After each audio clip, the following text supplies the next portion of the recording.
अगर आपने हाल फिलहाल में कोई 4 व्हीलर गाड़ी खरीदी है तो मौज आपकी और आपके परिवार की बस नहीं बल्कि सरकार की भी, क्योंकि सरकार को इससे अच्छे खासे टैक्स के बेनिफिट मिलते हैं। और 1 अप्रैल से हमारे देश में गाड़ियों की प्राइस और बढ़ने वाली है, जबकि हमारे देश में गाड़ियों की प्राइस इतनी ज्यादा है कि उस पर बादशाह और रफ्तार जैसे लोग भी बात करते हैं।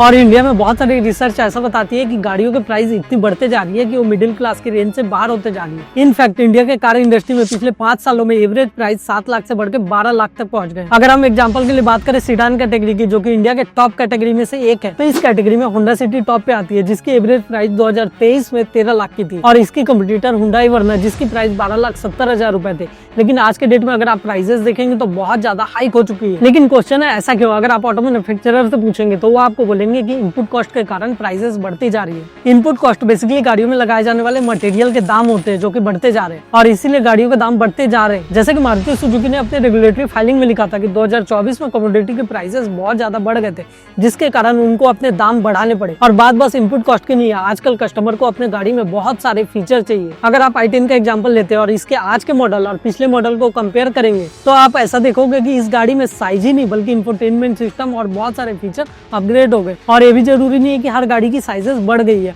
अगर नहीं भी बढ़ी है तो बहुत सारी चीजों के दाम बढ़ गए हैं, जिसके कारण इनपुट कॉस्ट में बहुत ज्यादा डिफरेंस आ जाता है। और आजकल की गाड़ियों में बहुत ही कम स्टील यूज होता है। जिस टाइप का स्टील यूज होता है उसे हम हाई स्ट्रेंथ स्टील भी बोलते हैं, और ये बहुत ही ज्यादा एक्सपेंसिव होता है। इसे गाड़ियों की सेफ्टी बढ़ाने के लिए यूज किया जाता है। सारी की सारी ऑटो कंपनियां बहुत ही ज्यादा चालाक है, सारा ब्लेम इनपुट कॉस्ट पे लगा देते हैं, जबकि दूसरा मेन रीजन है इनकी बढ़ती हुई डिमांड। आज के डेट में प्रीमियम गाड़ियों की डिमांड बहुत ही ज्यादा है। अगर आप 2027 में देखेंगे तो वहाँ पे बस 23% लोग टॉप मॉडल खरीदते थे, लेकिन आज के डेट में 43% लोग टॉप मॉडल की ओर जाते हैं। शशांक श्रीवास्तव, जो कि मारुति के सीनियर एग्जीक्यूटिव में से एक है, वो बताते हैं आजकल सभी को टॉप मॉडल चाहिए, नॉन एसी वाली गाड़ियां कोई खरीदना नहीं चाहता। पर डिमांड पे ब्लेम डालने के बजाय ये सारी कंपनियां पूरा का पूरा ब्लेम इनपुट कॉस्ट पे डाल देती है। और इनपुट प्राइस पे सबसे ज्यादा डिमांड जिस चीज की बढ़ रही है वो हमारी फेवरेट एसयूवी।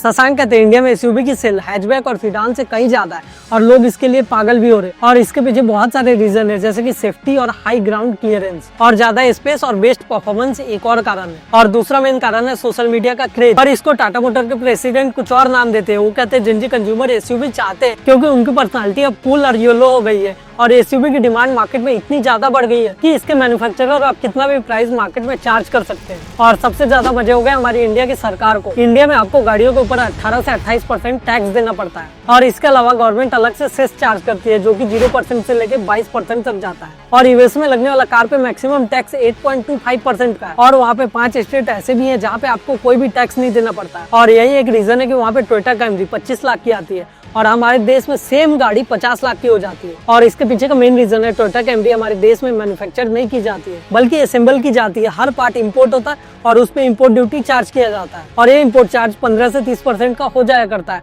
और बाद में इस पे 18% का जीएसटी चार्ज किया जाता है। ये सारे कॉस्ट कार मैन्युफैक्चरर को देने पड़ते हैं, और ये सारे कॉस्ट को अपने कस्टमर को ट्रांसफर कर देता है। और अभी तो कहानी खत्म नहीं हुई, जैसी कार फैक्ट्री से बाहर निकलती तो कस्टमर को भी टैक्स देने पड़ते हैं। पहला कंपोनेंट है जीएसटी, जो कि 18 से 28% का टैक्स, क्योंकि टोयोटा कैमरी एक लग्जरी गाड़ी है तो उस पर अलग से 15% का सेस लगाया जाता है, और जिसके साथ कैमरी की प्राइस 38 लाख की हो जाती है। पर इसके बाद भी और भी मामला बाकी है। हर स्टेट में अलग अलग टैक्स चार्ज किए जाते हैं, हर state different road tax charge करते हैं। अगर हम बात करें दिल्ली की तो वहाँ पे 10.6% चार्ज किया जाता है, और इसको ऐड करने के बाद इस गाड़ी की प्राइस 40 लाख को पार कर जाती है। और ये टैक्स उन गाड़ियों के लिए है जिसको बाहर से इंपोर्ट किया जाता है बट असेंबल इंडिया में की जाती है। और अगर कोई गाड़ी फुली इंपोर्ट होकर इंडिया में आ रही है तो उस पर अलग से चार्जेस दिए जाते हैं। और यही रीजन है कि इंडिया में लग्जरी गाड़ियां बहुत ही ज्यादा एक्सपेंसिव है। और ऑटो पार्ट माइग्रेशन के अलावा गाड़ियों के प्राइसेस बढ़े कंप्लायंसेस एंड नॉर्म्स के कारण। इंडिया में एमिशन और सेफ्टी के अलग अलग नॉर्म्स है, और गोल सिंपल है, देश की एयर क्वालिटी पे ध्यान देना होता है। और इकोनॉमिक टाइम्स के इंटरव्यू में एक एग्जीक्यूटिव ने बताया हमारे लिए एक बहुत ही बड़ा चैलेंज है देश में स्ट्रिक्ट पॉल्यूशन लॉ को फॉलो करना, और ऐसी कॉस्ट पे गाड़ियां बनाना जिससे लोग भी खरीद सके। और कई बार कार मैन्युफैक्चरर आपको बोलेंगे कि इंडिया में बीएस नॉर्म्स है, जिसमें कार की एफिशिएंसी बढ़ाने और CO2 एमिशन को कम करने में काम किया जाता है,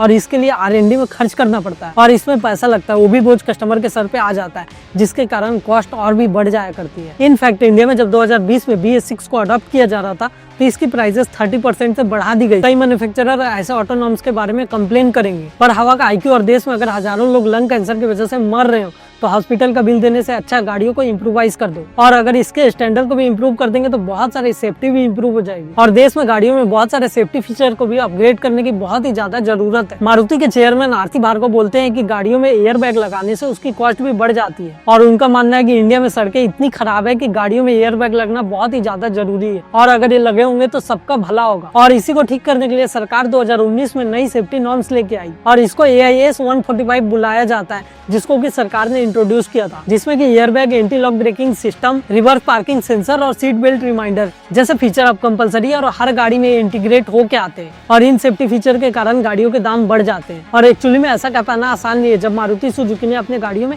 इन सारे फीचर को इंटीग्रेट किया तो गाड़ी की प्राइस 20 से 25 हजार रुपए तक बढ़ गई थी। पर अगर इन फीचर और स्टैंडर्ड के कारण गाड़ी का अगर पूरी तरीके से डिजाइन बदलना पड़े तो प्राइसेस और भी ज्यादा बढ़ सकती है। और ऐसा हुआ था महिंद्रा थार के साथ, जिसको भी अपना डिजाइन पूरी की पूरी तरीके से बदलना पड़ा इन फीचर को लगाने के लिए, और इसकी प्राइसेस 20 से 25% तक बढ़ गई थी। और अगर इससे भी ज्यादा एडवांस फीचर हो जैसे कि ट्रैक्शन कंट्रोल और ADAS तो प्राइसेस और भी ज्यादा बढ़ जाएगी। और ऐसे फीचर जो कि इलेक्ट्रिक स्टेबिलिटी कंट्रोल डिटेक्ट करते हैं, अगर उसको कार में इंटीग्रेट किया जाए तो एक गाड़ी अगर अपना कंट्रोल खो रही हो तो अपने ड्राइवर को भी स्टेबल करने में मदद करेगी। अगर उसको इंटीग्रेट किया जाए तो भी प्राइसेस बहुत ही ज्यादा बढ़ जाएगी। और आपने क्रैश टेस्ट टेस्टिंग के बारे में तो सुना होगा, जो कि भारत NCAP है और ये 2023 में इंट्रोड्यूस हुआ था, जहाँ पे कई गाड़ियों को क्रैश करके टेस्ट की जाती है और इसे 1 से लेकर 5 तक स्टार दिए जाते हैं। जितनी